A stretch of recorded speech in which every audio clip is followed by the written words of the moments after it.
तो लालू यादव और नीतीश कुमार जो दावा कर रहे थे कि इस बार लाल किले पर मोदी ने जो झंडा फहराया है वो इनका अंतिम बार होगा।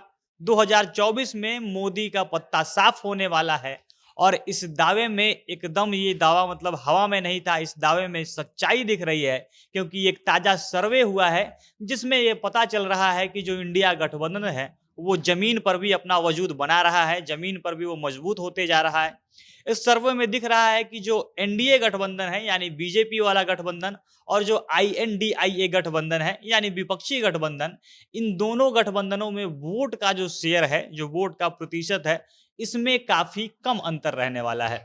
40% वोट इंडिया गठबंधन को आ रहा है तो मात्र 42% वोट एनडीए गठबंधन को आ रहा है। मतलब जो वोट शेयर का जो प्रतिशत का जो अंतर है वो मात्र 2% रहने वाला है। हालांकि इतना कम प्रतिशत होने के बावजूद भी अपना सीट कन्वर्ट करने में जो एनडीए गठबंधन है, जो बीजेपी के साथ वाले जो दल हैं, वो लोग सीट कन्वर्ट करने में सफल रहेंगे, ज़्यादा सीट उन्हीं को मिलेगी। अब ये सर्वे किसने कराया है और किस आधार पर इसको इतना मजबूत माना जा रहा है, सर्वे में क्या क्या रिजल्ट आया है, सारी बातें विस्तार से आपको वीडियो में आगे बताएंगे। और उससे पहले नमस्कार, जनता जंक्शन देख रहे हैं आप और मैं हूं सन्नी मिश्रा। कैमरे के पीछे हमारे साथी विशाल खड़े हैं। ईटीजी रिसर्च और टाइम्स नाउ जो एक बड़ा चैनल है, इन दोनों के द्वारा साथ में मिलकर साझा रूप से एक सर्वे कराया गया है और इसी सर्वे का ये सारा परिणाम आया है।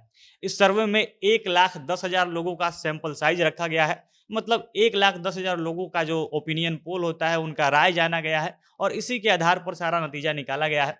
इसमें से जो 60% सर्वे था उसको फ़ोन के द्वारा उनको फ़ोन लगाया गया, उनसे सारी जानकारी, एक जो क्वेश्चनायर तैयार किया गया था, उन सवालों को पूछ कर अलग-अलग राज्यों में सीटों की क्या स्थिति है, कौन किधर वोट करने वाला है, और ये सैंपल साइज़ पूरे देश भर का है, तो पूरे देश भर के अलग-अलग लोगों से ये सारा चीज़ पूछा गया है। तो 60% लोग फ़ोन के द्वारा अपने राय को बताते हैं और 40% जो राय जाना गया है वो डोर टू डोर जाकर यानी उनके घर गया गया है, उनसे मिलकर पर्सनली ये बात जानी गई है। और इस तरह से 1,10,000 लोगों के ओपिनियन पोल के तहत ये सर्वे का परिणाम आया है। इस सर्वे को 15 जून से लेकर 12 अगस्त तक का बीच में करवाया गया था। जो संसद का सत्र चल रहा था उसके खत्म होने तक ये सारा चीज सर्वे हुआ है, जून से लेकर वहां तक। और इसके आधार पर जो नतीजे आए हैं वो अगर अभी चुनाव होता है तो उसमें एनडीए तो आगे निकल जाएगी, एनडीए सरकार बनाने में सफल रहेगी, लेकिन जो वोट का परसेंटेज है वो काफी कम रहने वाला है। और इसी के आधार पर लालू और नीतीश का जो दावा था या जो विपक्षी गठबंधन जो दावा कर रहे थे कि हम इस बार एनडीए को रोकने में कामयाब रहेंगे, मोदी का यह अंतिम समय है, अंतिम शासनकाल है, तो अगर ये वोट परसेंटेज जो इतना कम अभी दिख रहा है, अगर इंडिया अच्छे से काम करती है और ज़्यादा वोटों को अपने तरफ खींचने में सफल रहती है, लोगों को अपने पक्ष में वोट करने के लिए प्रेरित करने में सफल रहती है, तो शायद ये नतीजे बदल जाए। बहरहाल अभी जो रिजल्ट आया है, जो अभी जो सर्वे का परिणाम आया है, उस पे अगर बात करें तो फिर से इस बार मोदी अपना तीसरा जो टर्म है, जो जीत की हैट्रिक लगाते हुए दिख रहे हैं और वो नेहरू के बाद पहले दूसरे ऐसे प्रधानमंत्री हो जाएंगे जो लगातार 3 बार शासन करने में सफल रहेंगे, तीसरी बार वो प्रधानमंत्री का शपथ लेंगे।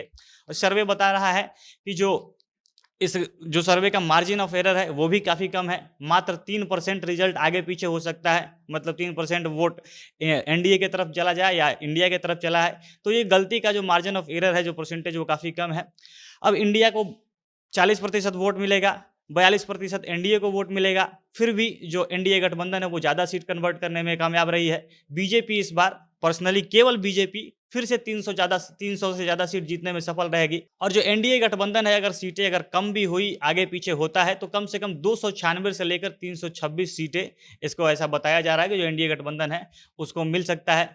इसके अलावा इंडिया का वोट भी बढ़ने वाला है। जो कांग्रेस पिछले साल जो उनका यूपीए वाला गठबंधन था उसका काफ़ी निराशाजनक प्रदर्शन रहता था, काफ़ी कम सीटें आती थी, लेकिन इस बार जो विपक्षी दल एक साथ आए हैं तो इंडिया गठबंधन को इस सर्वे के अनुसार 160 से 190 सीट दिख रहा है। खासकर ये चीज़ ऐसे हुआ है, ये सीटों का जो फासला दिख रहा है, ये सीट कन्वर्ट होने का कारण है कि हिंदी बेल्ट में अभी भी मोदी का कोई विकल्प नहीं है। हिंदी बेल्ट में जो मोदी के जीत का प्रतिशत है वो एकदम 80% से ऊपर है, उनके आसपास भी इंडिया वाले लोग नहीं दिख रहे हैं। और केवल हिंदी बेल्ट से 70 से 80 सीट निकालने में इस बार भी एनडीए सफल रहेगी।